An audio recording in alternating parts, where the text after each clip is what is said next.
తెలంగాణలో local body ఎన్నికలకు break పడింది. బీసీలకు 42% రిజర్వేషన్లకు చట్టబద్ధత తర్వాతే ఎన్నికలు జరగనున్నాయి. పార్లమెంట్ బడ్జెట్ సమావేశాల్లో బీసీ బిల్లుకి ఆమోదం పొందేలా సర్కార్ వ్యూహం రచిస్తోంది. కేంద్రాన్ని కూడా ఒప్పిస్తామని చెప్తోంది. బీసీ రిజర్వేషన్ల కోసం పంచాయతీల్లో కేంద్ర నిధులు ఆలస్యమైనా భరిస్తామన్నారు deputy CM Bhatti Vikramarka. CM Revanth నేతృత్వంలో కేంద్రంపై ఒత్తిడి తెస్తాం, కేసీఆర్ వచ్చినా కలుపుకు వెళ్తామన్నారు.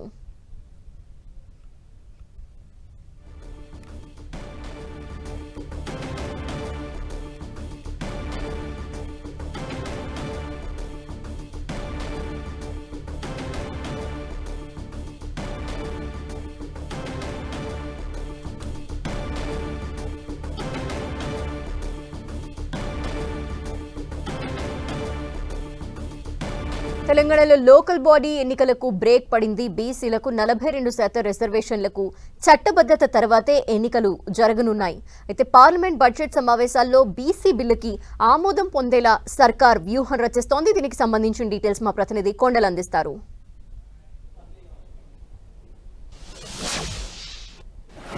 మొత్తానికి పంచాయతీ ఎన్నికల నోటిఫికేషన్ 16-17 లోపు వస్తుందన్న భారీ ప్రచారం జరిగింది. అయితే దీనికి ఆల్మోస్ట్ బ్రేక్ పడిందని చెప్పుకోవచ్చు. ఏప్రిల్ మే నెలల్లో పంచాయతీ ఎన్నికలు జరిగేందుకైతే స్పష్టంగా ఇప్పుడు ఒక క్లారిటీ వచ్చినట్టు తెలుస్తుంది. ఈరోజు ఉదయం నుంచి కూడా సుదీర్ఘంగా దీనిపైన కమాండ్ కంట్రోల్ సెంటర్లో పంచాయతీరాజ్ ఉన్నతాధికారులతో సీఎం రేవంత్ రెడ్డి ప్రత్యేకంగా కీలకమైన సమావేశం నిర్వహించారు. దీనిలో భాగంగానే ప్రభుత్వం ఒక క్లారిటీకి వచ్చింది. బీసీ బిల్లుకు అంటే చట్టబద్ధత కల్పించిన తర్వాతనే ఎన్నికలకు వెళ్లాలన్న యోచనలో ప్రభుత్వం అడుగు వేస్తుంది. అదే అంశాన్ని అంటే కేంద్రం నిధులు గ్రామ పంచాయతీలకు ఆలస్యమైనప్పటికీ కూడా తాము భరించేందుకు సిద్ధంగా ఉన్నాం. సుదీర్ఘకాలంగా దశాబ్దాల కలగా ఉన్న బీసీల కళను సాకారం చేసేందుకే ప్రభుత్వం కట్టుబడి ఉందంటూ ప్రభుత్వం ప్రకటించింది. కొద్దిసేపటి క్రితం డిప్యూటీ సీఎం భట్టి విక్రమార్క మీడియాను అడ్రస్ చేసినారు. దీనికి సంబంధించి బీసీ కులగణన సర్వేలో కూడా దాదాపు 3.1% ప్రజలు కులగణన సర్వేలో పాల్గొనలేదు. దాంట్లో కేటీఆర్ లాంటి వాళ్ళు చాలామంది ఉన్నారు.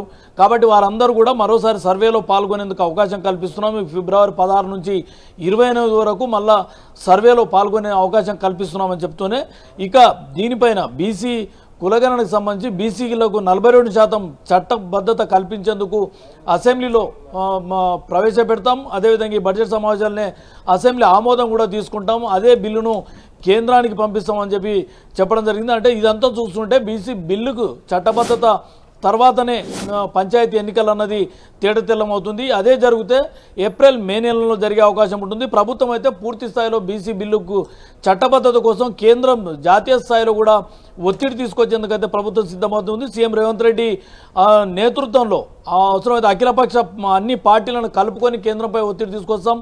ప్రధాని కలవబోతున్నారు, అదేవిధంగా కేంద్ర మంత్రులను కలవబోతున్నారు. అదేవిధంగా దేశవ్యాప్తంగా వివిధ రాజకీయ పార్టీలు పార్లమెంట్లో నేతృత్వం వహిస్తున్న రాజకీయ పార్టీలందరినీ కలిసి బీసీ బిల్లుకు చట్టబద్ధత కోసం సహకరించాలని చెప్పి మద్దతు కూడా కట్టబోతున్నారు. అంటే ఇదంతా కూడా ఈ మార్చి నెలలో ఇదంతా యాక్షన్ ప్లాన్లో వెళ్ళే అవకాశం అయితే స్పష్టంగా కనిపిస్తుంది. కేంద్ర బడ్జెట్ సమావేశాలు కూడా కొనసాగుతున్న నేపథ్యంలో ఈ బడ్జెట్ సమావేశాలు అవసరమైతే బడ్జెట్లో పార్లమెంట్ను స్తంభింపజేసే యోచనలో కూడా కాంగ్రెస్ ఉన్నట్టుగా తెలుస్తుంది. దీనిలో భాగంగానే ఇప్పుడు ఈ బీసీకి బిల్లుకు 42% రిజర్వేషన్లకు చట్టబద్ధత కల్పించే తర్వాతనే పంచాయతీ ఎన్నికలకు వెళ్లే అవకాశం అయితే స్పష్టంగా కనిపిస్తుంది. Thank you Kondal.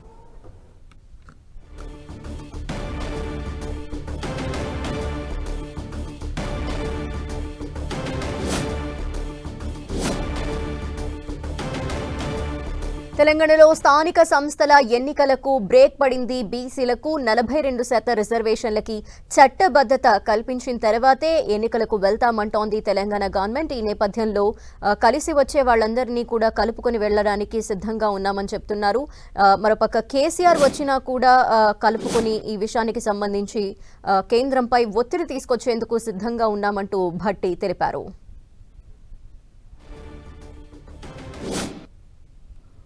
మా అందరి ఆలోచన రాష్ట్ర ముఖ్యమంత్రి రేవంత్ రెడ్డి గారి నాయకత్వంలో ఈ కేబినెట్ యొక్క ఆలోచన దశాబ్దాల ఓబీసీల చిరకాల వాంఛైనటువంటి 42% రిజర్వేషన్ని స్థానిక సంస్థల్లో తీసుకొని రావటం అనేది అందించడం అనేది మా అందరి ముందున్నటువంటి బలమైన కోరిక, లక్ష్యం కూడా.